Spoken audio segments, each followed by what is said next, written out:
हमारी संस्कृति, हमारे संस्कार सदा रहें हमारे साथ। सब्सक्राइब करें तिलक।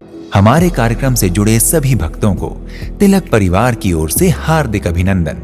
भक्तों, आज हम आपको दर्शन करवाने जा रहे हैं उसी स्थान के जहां हनुमान जी वचनबद्ध होकर स्वयं आज भी विराजित हैं, और वो स्थान है उत्तराखंड में स्थित सिद्धबली धाम मंदिर। मंदिर से जुड़ी कुछ प्रचलित कथाओं के अनुसार कहा जाता है कि कलयुग में शिव का अवतार माने जाने वाले गुरु गोरखनाथ जी को इसी स्थान पर सिद्धि प्राप्त हुई थी, जिस कारण उन्हें सिद्ध बाबा भी कहा जाता है। गोरख पुराण के अनुसार गुरु गोरखनाथ के गुरु मछेंद्रनाथ पवन पुत्र बाबा बजरंग बली की आज्ञा से त्रिया राज्य की शासिका रानी मैनाकनी के साथ गृहस्थ जीवन का सुख भोग रहे थे। जब गुरु गोरखनाथ को इस बात का पता चला तो वे अपने गुरु को त्रिया राज्य से मुक्त कराने के लिए चल पड़े, और फिर इसी स्थान पर बजरंग बली महाराज ने रूप बदलकर गुरु गोरखनाथ का मार्ग रोक लिया, जिसके बाद दोनों के बीच भयंकर युद्ध हुआ। जब दोनों में से कोई पराजित नहीं हुआ तो हनुमान जी अपने वास्तविक रूप में आए और गुरु गोरखनाथ से वरदान मांगने को कहा, जिस पर उन्होंने हनुमान जी से प्रहरी के रूप में यहीं विराजमान हो जाने की प्रार्थना की थी। तब से हनुमान जी वचनबद्ध हो इसी स्थान पर विराजित हो गए।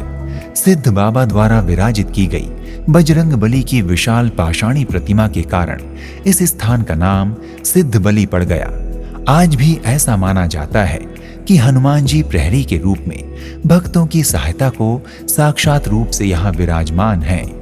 मंदिर के निर्माण के संबंध में एक मान्यता ये भी है कि जब भारत में ब्रिटिश सरकार का शासन था तो उस समय एक मुस्लिम सुपरिटेंडेंट, जो कि अंग्रेजों के मुलाजिम थे, वे घोड़े से इस स्थान के आसपास दौरे पर थे। जैसे ही वो सिद्धबली समाधि के पास पहुंचे तो अचानक वो बेहोश हो गए और उन्हें एक स्वप्न आया, जिनमें उनको सिद्धबली बाबा की समाधि पर एक मंदिर बनाने के बारे में कहा गया। फिर आसपास के लोगों को इस बारे में ज्ञात होने पर इस स्थान पर सिद्धबली मंदिर का निर्माण किया गया, और तब से ये प्राचीन मंदिर अस्तित्व में आया। प्राचीन समय में यहाँ पर एक छोटा सा मंदिर हुआ करता था, लेकिन बाद में पौराणिक और शक्ति की महत्ता की वजह से श्रद्धालुओं ने इसे भव्यता प्रदान कर दी।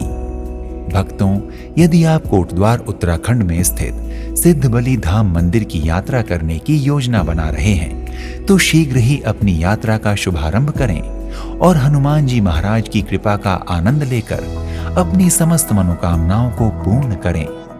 आज की इस कार्यक्रम श्रृंखला को जय बजरंग बली के जय घोष के साथ यहीं पर विराम देते हैं। मिलते हैं अगली श्रृंखला में एक नए धाम की यात्रा पर। तब तक के लिए नमस्कार। इति शुभम।